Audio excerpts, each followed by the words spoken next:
C'est au pied de ta croix que je trouve le Rien que la vérité. Et l'émission qui vivifie et sauve vos âmes pour Dieu. blotti dans tes bras. Suivez désormais votre émission Rien que la vérité avec votre servante, l'évangéliste Virginie Seonou, tous les mercredis de 22h à 22h30 sur la RTDS. Nous remercions Dieu. Le thème qui retient notre attention, c'est le sermon de Jésus à la montagne. Et le discours, bien les paroles dites par Jésus-Christ sur la montagne pour enseigner ses disciples. Et il les a informés quelles sont les bonnes attitudes, qui est une instruction, une éducation, une discipline spirituelle qu'il leur a donnée. Et les disciples étaient avec lui jusqu'au bout. Nous qui allons marcher dans leurs pas, et il nous est recommandé d'avoir ces bonnes attitudes spirituelles que nous devons avoir comme éducation ou une discipline en nous spirituellement. De la façon il les a amenés sur la montagne. Et ces attitudes, nous les avons mentionnées dans Matthieu 5.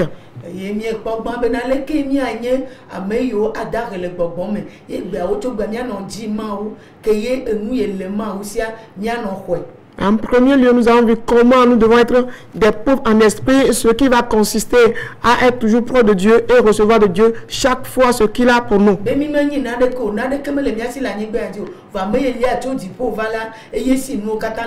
nous n'avons aucune valeur sur la terre, nous ne possédons rien, mais celui qui vient des cieux, c'est lui qui détient tout pour nous. En deuxième lieu, ça concerne les affligés ou bien ceux qui pleurent. Il est dit qu'ils seront consolés. Et le troisième point consiste à connaître les débonnaires. Ils vont hériter la terre. Le quatrième point, et il faut avoir faim et soif de la justice. Ils seront rassasiés.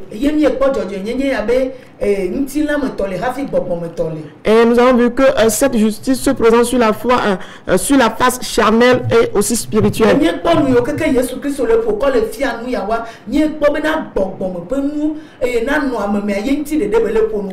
Le discours de Jésus-Christ concernant cet enseignement-là n'est que spirituel.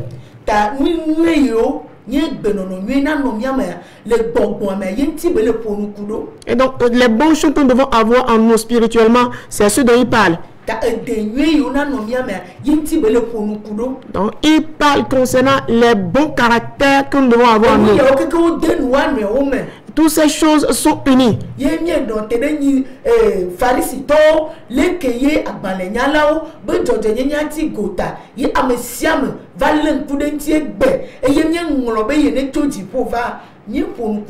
Et nous avions parlé concernant la justice des pharisiens. Cette justice que tout le monde entretient aujourd'hui, et on a oublié celle qui vient des cieux. Nous en avions bien parlé la dernière fois.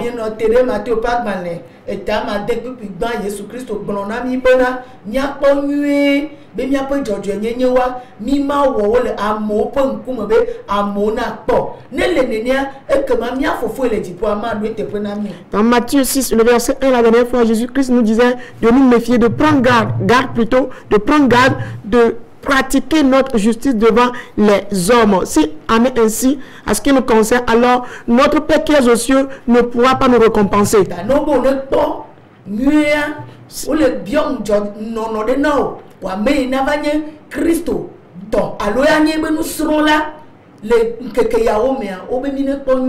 Et quand on nous dit prenez garde, cela veut dire qu'on nous donne un avertissement de savoir quoi faire pour ces situations. Et donc nous les chrétiens, en ces temps, on nous met en garde de prendre garde de ces choses.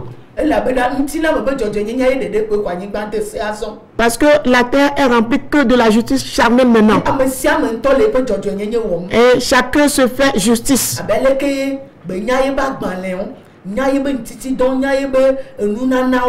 De par sa connaissance livresque, de par ses jeûnes prières, de par ce qu'il donne. Donc Jésus qualifie toutes ces choses de fausseté. Mais pour reconnaître nous, notre justice, nous devons chercher le royaume des cieux. Et sa justice premièrement. Et tout ce que les pharisiens recommandent aux gens de chercher, Dieu nous dit que lui-même va nous les ajouter.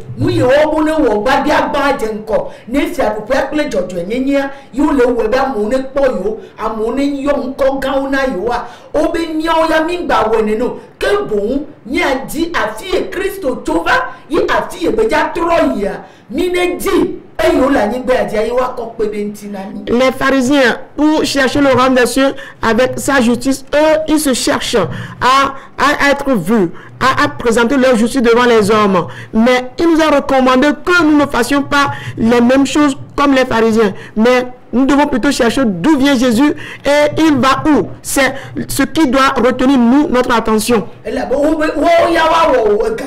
Parce que eux, ils feront de toi cupide, amoureux de l'argent.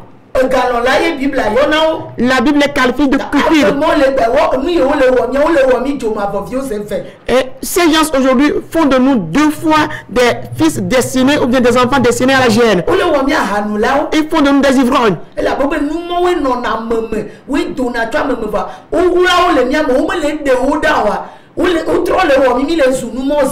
Et car ces choses, ces mauvaises choses, c'est ces choses qui se cachent dans le cœur de l'homme. Mais étant donné qu'ils n'arrivent pas à ôter ces choses de nos cœurs, mais ils les gardent, alors ils font de nous deux fois des enfants de la GN.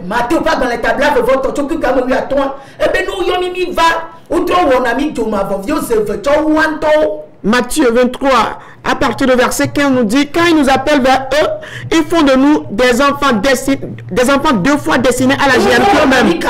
Ils font de nous des cupides. Ils font de nous des grands ivrognes. Ils font de nous des orgueilleux. Et ils font de nous ceux qui cherchent à avoir de maison. Et ils font de nous ceux qui veulent voyager. Et ils font de nous ceux qui cherchent à avoir des terrains. Ils font de nous des adultères. Tu vas chercher différentes femmes à provoquer des avortements chez eux, être dans l'église mais tout en étant adultère, coucher avec n'importe qui. Parce que ce qui est caché en l'homme, c'est ce que l'homme fait certainement. Quiconque manifeste quelque chose aujourd'hui, il faut que tu saches que cela est caché en lui il y a très longtemps. On fait de nous ceux qui ne font que de divorce. Il faut de nous des impatients. Et ils font de nous ceux qui ne font que demander, crémander. Or qu'ils devaient nous faire de nous des enfants de la vie éternelle. Normalement, ils doivent faire de nous des enfants de la vie éternelle. Ils doivent faire de nous des enfants de justice. C'est la faim et la soif que nous devons avoir avant que nous soyons rassasiés. Et dans les choses qui doivent demeurer en l'homme, on dit c'est cela qui détruit l'homme.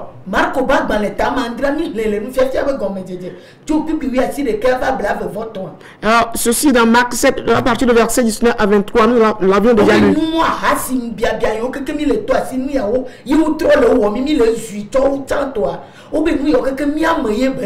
Est-ce qui concerne l'ivrognerie, l'adultère, toutes ces choses dont on mentionne que ces choses demeurent en l'homme, ces choses sont en nous et ils n'arrivent pas à ôter, ces choses demeurent en nous. Et c'est ce qui va nous amener.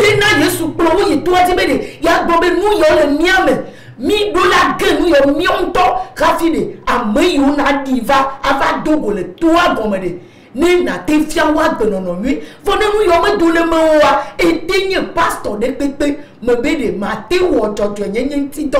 Oui, Jésus-Christ, sachant que ces choses demeurent en nous, c'est pourquoi il nous demande d'aller à la montagne avec lui et qu'il puisse ôter ces choses de nous avant de descendre. Descendre vers le peuple et de là, tu pourras aussi délivrer ces personnes de ces choses. Mais aussi longtemps que ces choses demeurent en toi, quel que soit quel genre de personne tu es, quel que soit le temps que ça prendra, tu ne pourras pas faire des gens délivrés de ces choses. Les gens ont faim, mais ils ne sont pas rassasiés. Faire du bien. Faire de bonnes choses, c'est cela que nous ferons et que Dieu pourra nous sauver, Jésus pourra nous sauver, mais personne n'arrive à le faire. Il suffit que nous soyons obéissants et nous soyons rassasiés. Mais personne n'arrive à obéir. Observez nous qui suivons Christ. Observez-nous les pasteurs. Observez-nous les apôtres. Observez-nous les prophètes. Nous sommes appelés des faux. Parce que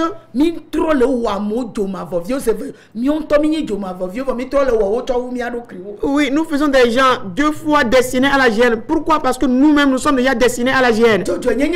Nous n'avons pas la justice. Les gens ont faim. La terre détruite. Tout est troublé. Mais que cherche l'homme en ces jours? Les choses de la terre.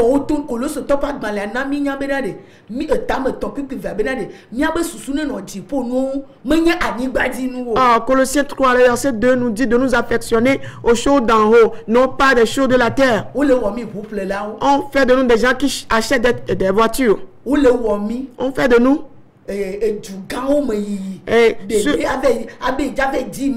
ceux qui cherchent à voyager dans des grands pays pour chercher Dieu, alors que ce n'est pas Dieu. Une solution. Mais il faut trouver Dieu d'abord avant qu'il ne te donne la solution. Mais à cause de la recherche des choses,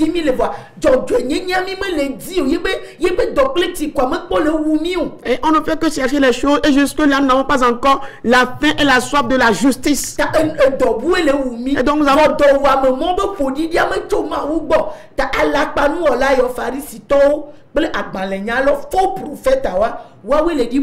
nous avons une autre fin. Ce n'est pas la fin de la justice. La raison pour laquelle ce n'est que ces faux ces pharisiens et ces faux pasteurs qui ne nous font que rassasier. Et donc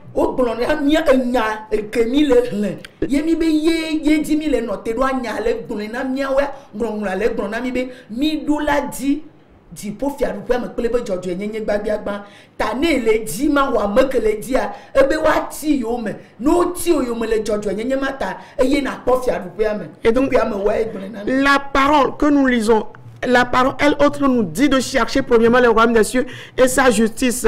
Et en cherchant le royaume des cieux et sa justice, tu seras persécuté. Et quand tu seras persécuté, c'est en ce moment que tu seras rassasié dans le verset 10 de Matthieu 5.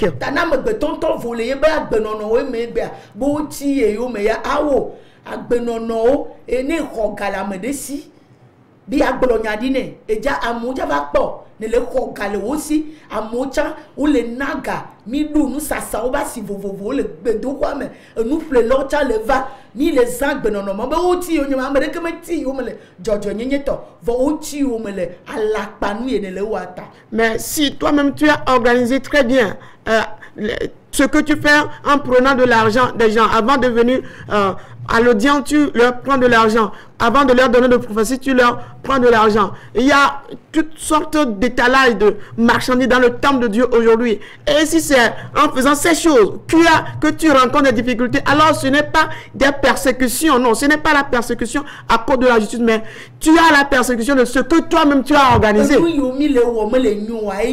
C'est à cause des mauvaises choses que nous faisons. Et donc,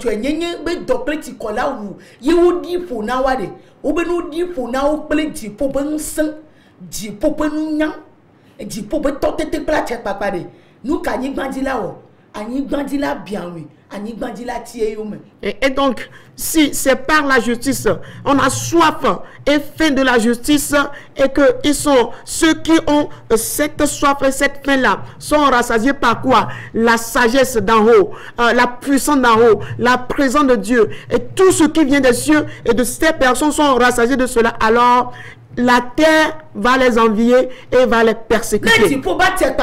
Et l'autorité céleste, sa guérison, sa délivrance. Et si tu en es rassasié, ces personnes sont rassasiées de cette aisance divine des cieux. Et c'est en ce moment que la terre ne les aime pas. Les hommes les méprisent. Et on les excommunie de leur groupe. Ils sont reniés par leur famille. Leur conjoint les renie. Les hommes se lèvent contre eux sérieusement. Ils ne doivent pas prêcher la vérité. Ils ne doivent pas mener la vie de vérité. Ils doivent regagner leur groupe pour être les mêmes personnes. Qui ne peut pas proclamer que Christ est ressuscité. Il faut qu'ils disent qu'il est toujours au tombeau. Afin de corrompre les gens avec de l'argent. Qui ne disent pas la vérité. Non. Mais tu en seras persécuté. Tu seras dans le royaume des cieux. Dis, ceux-là auront en partage le royaume des cieux. Et donc, nous devons comprendre que la justice dépasse tout. Toutes les paroles décrites ici, c'est dans la justice. Tout ce que Jésus a enseigné, c'est dans la justice. Et donc, c'est ce que nous devons garder. Et nous en serons rassasiés. Selon dépendant de comment la terre va changer, mais quand tu es juste, c'est que tu es juste. Elle demeure en toi, rien ne pourra la changer.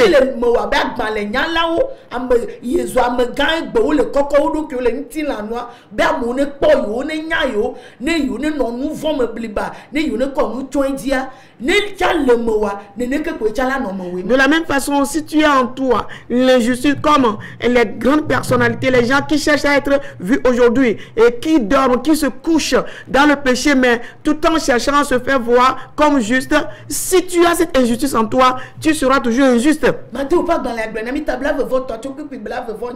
Matthieu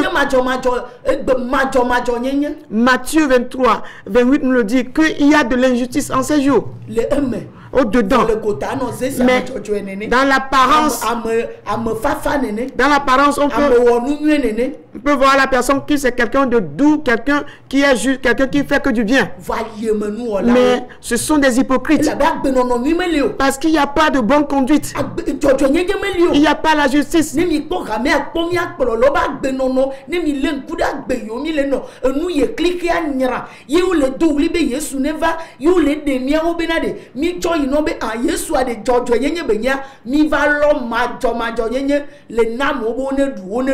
Oui, quand vous observez l'église, vous observez les pasteurs, vous observez tout ce qui se passe dans l'église, au lieu que nous amenions au monde, que l'église amène au monde la justice, c'est maintenant que l'église donne, vomit sur le monde l'injustice, demande à ce que le monde consomme l'injustice.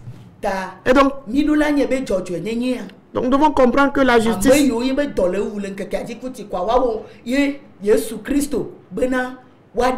et ceux qui ont soif et ont fait de la justice, c'est à ces gens que Jésus dit qu'ils seront rassasiés.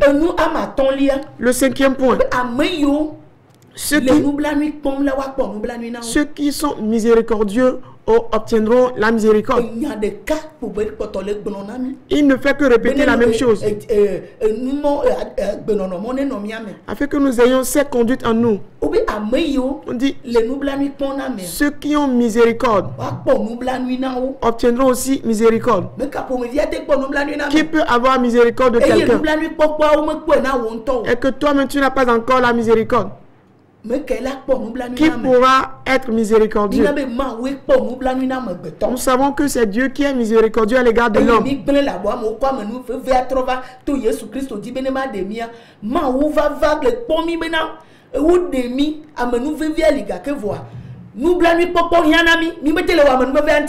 Oui, détruit dans le jardin, et Dieu est revenu pour nous chercher avec sa miséricorde, avec sa grâce. Mais la grâce étant là, mais on ne sait pas comment entrer dans cette grâce. Donc il est venu avec sa miséricorde pour nous sauver avec cette grâce. Et cette miséricorde qu'on demande de notre part, c'est un amour illimité de Dieu. mi dokple jojo nyenya udula ponono ya ke se do pome le tu ale miame ke ye mia défiant amewo. Et au moment où nous serons remplis de justice, alors on verra cet amour parfait que nous devons manifester à l'égard des hommes. Dit, cet amour ne fait pas du mal à son prochain. Il n'y a pas de mensonge dans cet amour. Et donc si tu veux avoir de miséricorde à l'égard de quelqu'un et que tu retires des biens de la personne, est-ce que tu as de miséricorde à l'égard de la personne?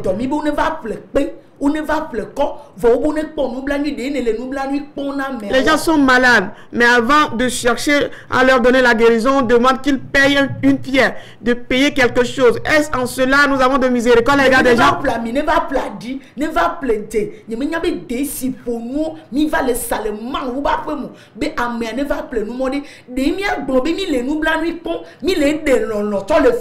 Au moment où la personne a besoin de la guérison, on lui demande d'acheter du sel, de l'huile, du savon.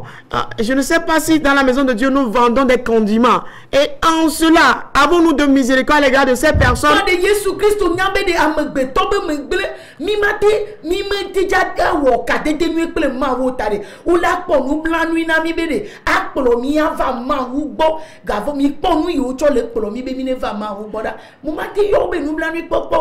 Dieu, sachant que l'homme, son intérieur, son cœur est détruit, alors il sait qu'il n'y aura pas de possibilité d'amener à lui ces hommes si la miséricorde ne répond pas. Mais observez tout ce qu'on met en jeu. Avec ces choses-là, pourra-t-on amener ces personnes à Dieu? L'homme souffre, aveuglé, sourd, muet, spirituellement, perclus, paralysé. Jésus sait que nos âmes sont pourries au désert. Nous sommes devenus des os. Et il faut qu'on nous ramène au bercail avec patience à notre regard, que nous puissions connaître notre Dieu par cette miséricorde. On met là d'autres choses.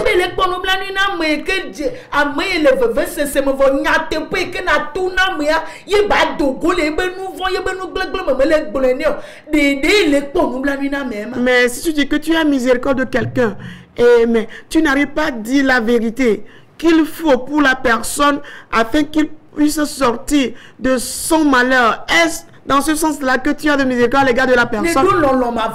As-tu un amour éternel pour cette personne? As-tu un amour illimité à l'égard de la personne?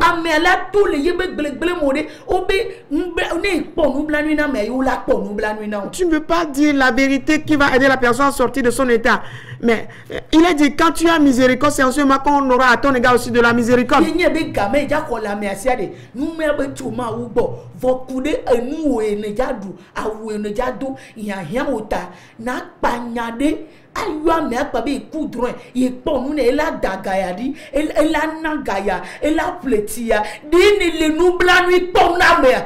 Sachant toi-même que tout ce que tu vas dire à l'égard de la personne ne pourra pas résoudre son problème, mais tu obliges la personne, tu inventes une histoire, tu inventes une prophétie, tu dis mais j'ai cette vision, alors il faut que tu donnes ceci, cette somme d'argent, tu dois acheter ceci avant que... Mais toi-même, tu sais que ce que tu dis ne donnera pas de solution à la personne. Est-ce que tu as de miséricorde à l'égard de la personne dans ce sens-là?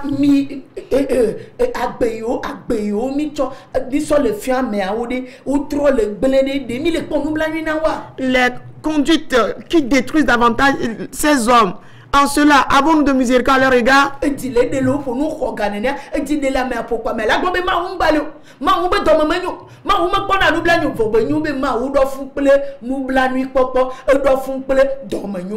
des gens, face à cette situation, ils sont découragés. Et ils se disent en fin de compte, Dieu n'existe pas. Dieu n'a pas pitié de lui. Et ils se découragent de Dieu. Mais en cela, est-ce que il peut savoir connaître la miséricorde de Dieu alors que Dieu est rempli de miséricorde? Donc si tu n'as pas miséricorde de quiconque, Dieu n'aura pas aussi miséricorde. Si tu n'es pas miséricordieux, tu n'auras pas aussi, tu n'obtiendras pas de miséricorde. Le 6e point. Heureux les gens qui ont le cœur pur. C'est eux qui verront Dieu. Ceux qui ont le cœur pur, c'est eux qui verront Dieu. Quand ils ont Jérémie 17, le verset 9, dit le cœur de l'homme est tortueux que toute chose. Et ce n'est que le champ du malheur. Qui pourra le connaître? Le cœur caché en l'homme est tortueux par-dessus tout. Qui pourra le connaître? Et c'est ce cœur que Dieu recherche, lui demandant qu'il soit pur, avant qu'il puisse y demeurer. Jacques 4, à partir du verset 8, nous dit de nous laver les mains, nous les pécheurs. Et nous qui sommes irrésolus, qu'on puisse purifier nos cœurs. Le cœur qui nous fait carré, le cœur qui n'est pas affermi, n'est pas pur pour Dieu. C'est le cœur propre à cet homme. C'est un cœur de mensonge qui le trompe. C'est pourquoi quand les gens se votent dans le mal aujourd'hui, il va te dire mais qu'il a des rêves, qu'il a des songes, qu'il a des visions, qu'il jeûne dans les lieux de retraite. Et il va prier en un lieu de retraite pour trouver une bonne femme divorcée avec sa femme.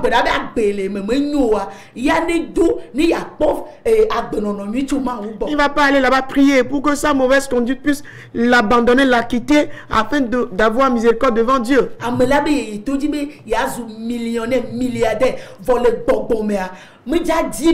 Yazu kesinoto le et quelqu'un qui se rend dans un lieu de retraite et priant, demandant de devenir millionnaire, milliardaire, mais il ne va pas prier pour que sa conduite devant Dieu, sa vie devant Dieu, son cœur devant Dieu soit purifié, qu'il ait de très bonnes relations avec Dieu. Non. Le considère mais yo arle ga bon ne va yo di vo bible me glonya mo be pe na mi o yo u la be no di nu mo be yo yi to di ke yo mu ja di enu ye ta Yesu kula mo yi do to di doa o mu ja ve di o e dia me ko et des gens qui se rendent chez les pasteurs, ils se rendent chez les pasteurs et ils se disent mais je veux devenir quelqu'un qui a l'esprit d'avoir l'argent sur moi, que je puisse compter beaucoup de sommes d'argent pendant la semaine, que j'ai beaucoup d'argent. Au lieu que normalement quand ils vont à ces lieux de retraite là, ils devaient prier pour avoir un cœur pur, pour avoir quelque chose qui va les aider à être plus proche de Dieu. Et en cela, ils n'ont pas de cœur qui sont purs. C'est des cœurs qui errent ça et là. Le cœur qui s'est attaché à Satan.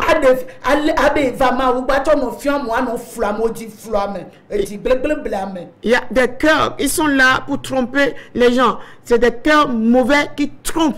Yena Eli a dode wo edimon ratidia e wo le subo bal babe yo le tede ma hunti e bi obede ye ka ye mi adwa jove asedo ne ma wela mi je yo me ne bale la mi je yo me o medu nya de penti o Eli a to na obena wo ye de kayenye nya tepe be nya glodi la wo wonye à la femme ne blaton vo wonye nuka bal subo la o enna benenye po cho nyare fiopa gbalegba total oui nia cho pipi bla vevo de ka va bla vevo va bla nia Elia de yi toi tron bal subo lo tron dimon keke.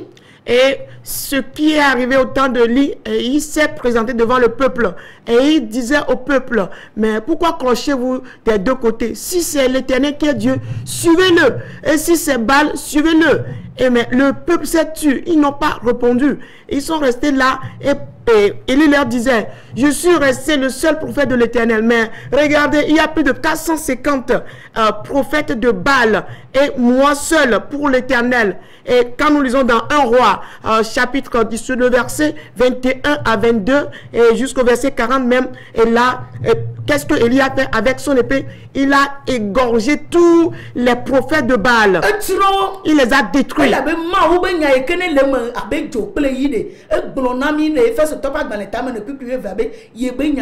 elle a béyi là nous venons et de yito et trop ta nke gapopo a debe a meyo to di allemand ou soubon di me veya alle de abo santi voit aba no flamo be mawuye ano fion nous dado abe yo le glonyadi voni kakao me pa fo ma gbe yo le no agbe no no puis le kamele wasi wa ou la tro le du quoi de Élie en lui comme la parole nous dit dans Éphésiens 4, le verset 12, que la parole de Dieu est comme une épée.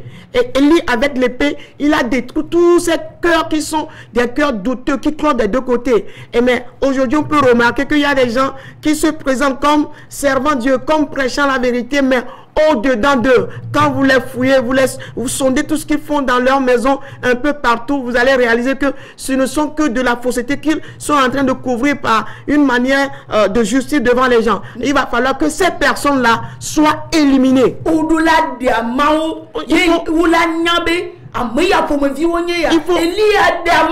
Il faut les dévoiler.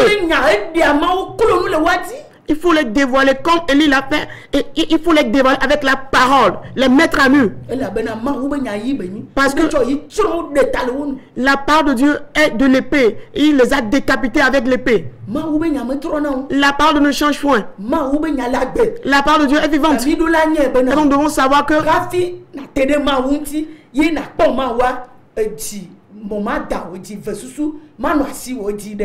et donc, avant de t'approcher de Dieu et rencontrer Dieu véritablement, il ne faut pas que tu aies un double cœur, un cœur qui flotte, qui cloche des deux côtés, mais tu dois avoir un cœur qui est le cœur de justice, afin que tu puisses rencontrer Dieu. Alors Dieu qui est à la recherche des siens, il verra ceux qui lui appartiennent. La vérité, présentée par l'Église, la main puissante de Dieu, avec votre servante, l'évangéliste Sewonou Virginie. Retrouvez ces enseignements sur le site web www.égliseMPD.org. Téléphone 90 95 11 94 98 22 53 21. C'est vous, les bénis de Dieu. À la prochaine.